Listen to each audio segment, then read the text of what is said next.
Hello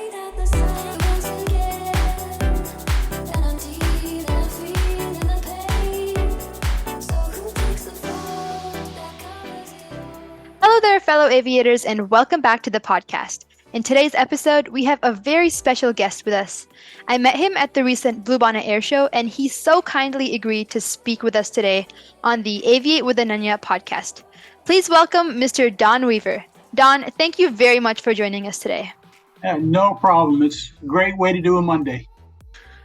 Don, can you tell us a bit about your background and how you became interested in aviation? I grew up in Pennsylvania. I was the oldest of 5 children, and we lived in the dairy farming area in Pennsylvania, so family farms. This is back in 1973 when I graduated high school, so I am an old guy, okay? But basically, I get it by reading. I also like history a lot, and I was reading a lot about aviation history, World War II, Korea. I had a book from school on some of the aces and the pilots that flew, and hey, I wanted to be a jet pilot, I tell you. Then when I joined the Air Force, reality did hit me. It says you can't be a pilot and wear glasses. Mm-hmm. So at that time, I couldn't see 2 feet in front of my face without glasses. So the other military stuff, the Army and the Navy. Army Marines, you walk everywhere. Navy, that water's deep, and things out there can eat you. So I said, okay, I'll fly in the Air Force. And that's where I decided to go in the Air Force. My dad was in the Air Force when it was first formed in 1948. So it kind of pulled me that way. I couldn't afford college at the time. We didn't have a lot of the programs they have now for kids to help people without the money. So this is a way I could get money to go to college. The GI Bill at that time would pay for my college once I did my service. So I started off doing that and just got into it. And I picked electronic warfare. So I wanted to give background on electronics. So that's where I went and picked that job for the Air Force. Wow, that sounds amazing. I was wondering about the electronic warfare part you were talking about. How different is the technology now versus as it was back then? I'm really curious to see how time has changed it. The electronics have shrunk. They can do a lot more, of course. What I used to learn to troubleshoot was transistors was the new thing at the time. Tubes, lots of stuff like that. Nowadays, you got IC circuit boards. Everything is nice and small, and it's gotten a whole lot more automated. So at that time, you had to do the operator in the aircraft had to pick and choose and tell. Nowadays, you can basically set it, and it would do a lot of stuff automatically once you tell it what you want it to do. A lot more sophisticated than what was in the 1970s. Yeah, and now it's come to the point where they're having unmanned aircrafts, unmanned all this and that. So it's just going up from there. Yep. Yeah, well, it was amazing to see you at the Bluebonnet Air Show. I was just wondering, what's your favorite part about these types of events, and why do you love attending? I like to see the aircraft. My hobby is building scale model aircraft. Yes. The more I can see details of how they're actually put together, the better it is. But I like to see them fly. Part of my job in the Air Force, I started off as a ground maintenance, but before I left the Air Force, they said, we have this job that involves flying. Do you want to do that and stay in for a while longer? And that's what I ended up doing. I ended up being an electronic repairer in the aircraft. My flying. gosh. So if you've seen the news, especially over in Europe, the RC-135 aircraft, which we used to monitor the Russians and everybody else, so I ended up flying out for 13 to 17 years. And watching that progress and change with the technology was something. Back when I started, we used like an AM radio. You had to tune and spin the dials. And then gradually, we moved into computer-controlled systems. And so it was a totally different time. Everything evolved. And it was an interesting time. Yeah, speaking of your experience flying, what's your favorite aircraft and why? I like watching the old F4s because they were Oh, nice and loud. They were a bit smoky. But my favorite aircraft is the ones I flew on, the RC-135. You won't see it at many air shows. I spent a lot of time working on them, so it's kind of like my airplane. I like like the some new one. attachment, yeah. Yeah, I like the new aircraft, the stealth airplanes and stuff like that. It's amazing to see them what they can do now, Hmm. and it's always fun just to watch the airplanes fly. Yeah. I like working on them. I wish sometimes I could still be working on them. I still reminisce occasionally. Hmm. Speaking about that, leads perfectly up to our next question. What was your most memorable experience during your time in the Air Force? Oh, probably supplying some of the missions we did uh, back before the Berlin Wall came down, back before the USSR broke up. The guys, myself, and the people that flew in the airplanes that we had, we saw more Russian-made armed fighters than the typical fighter pilot in the Air Force. So we got escorted a lot. Uh, the stuff you see in the news nowadays about them being airplanes coming up and buzzing our airplanes and stuff like that. Yeah, they used to do that too. It's nothing new to the people that flew during the Cold War. It's just back to the old days. So So, every day is full of a new type of yeah, danger, a new type of adventure. yeah, because you never know what's going to happen.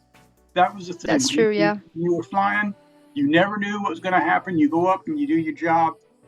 You never know what's going to happen. You go and do the best thing you can. And yeah, you say, let me come home. And that's all you can do. Yeah. Once you're up there, you're in God's hands. I mean, Hmm. and the pilots. You got to trust the pilots. Everybody's got to do their job right. And that's one of the big things is you learn to trust each other and to get things together. Yeah, What do you it's think was one of the most challenging aspects? What do you think the part about trusting and having your faith at? trusting trusting people you never knew with. You didn't grow up with them. You have to meet them. You meet them in the morning as you get on the airplane sometimes. So it's a lot of different people coming together to do different jobs, Mhm. and you just have to learn. Boom, you've learned to trust them because you got the training, and they trust you to do your job too. So it's a mutual type of thing. Yeah, And and it all works in harmony in the end and gets the job done. yep, That's you got to do beautiful. that. Yeah, looking back on your career, and I spoke to you too at the air show about your time in the Air Force a bit. And what advice do you think you'd give to someone who's interested in pursuing a career in aviation or going into the Air Force in your field?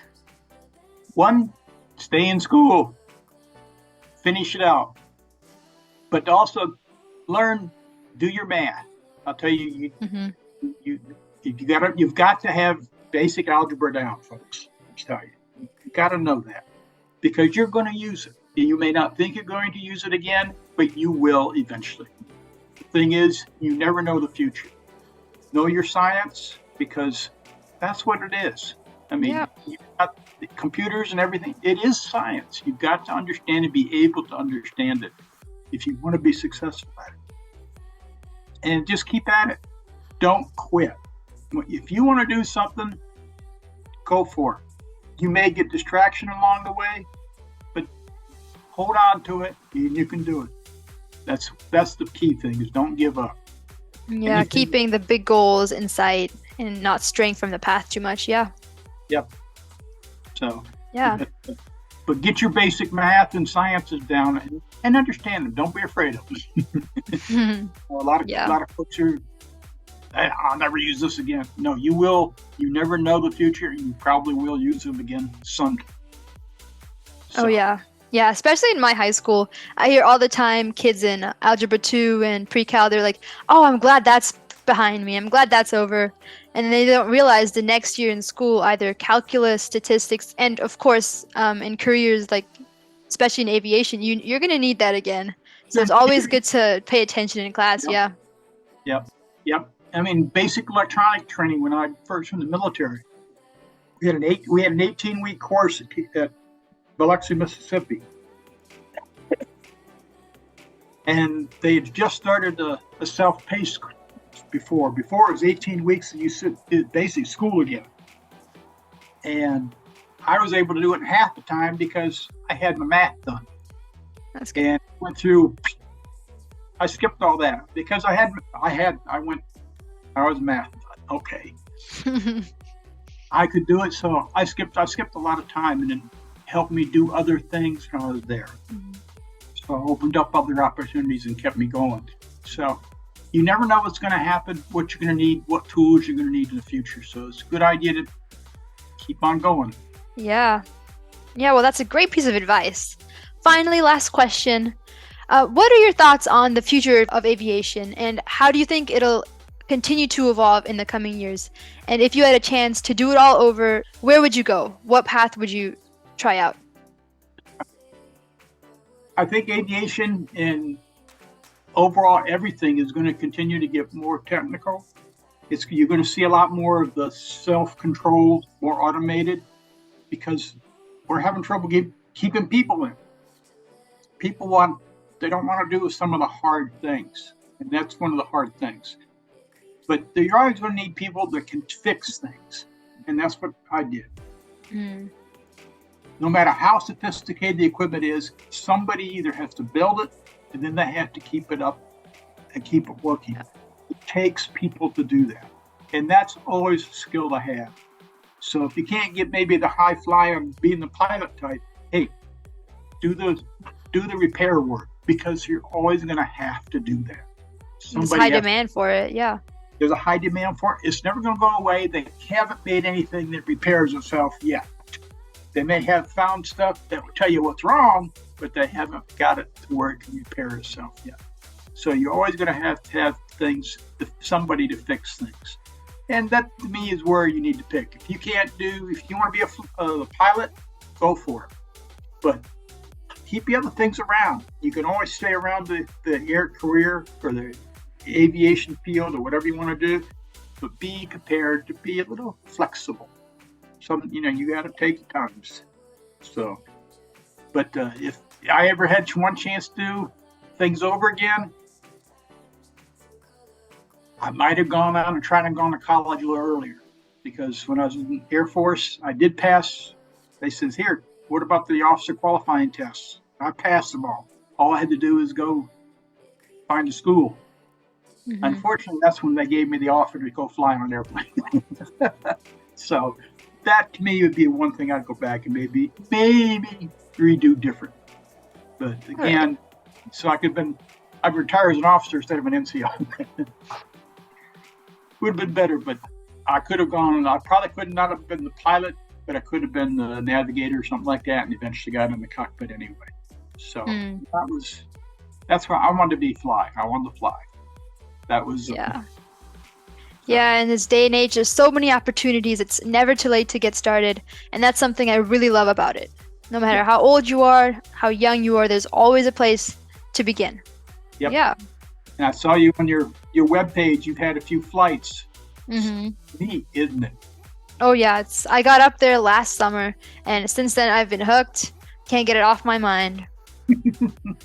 Yeah, I never had a chance to get the rides like you do, mm-hmm. but take advantage of them. And if you want to be there, pursue it. Don't give up. Okay? Yeah, thanks for that. Well, thank you so much for joining us today, Don. Your insights and experiences have been truly fascinating. Listeners, we hope you enjoyed this episode of the podcast, and make sure to stay tuned for more exciting conversations just like this one.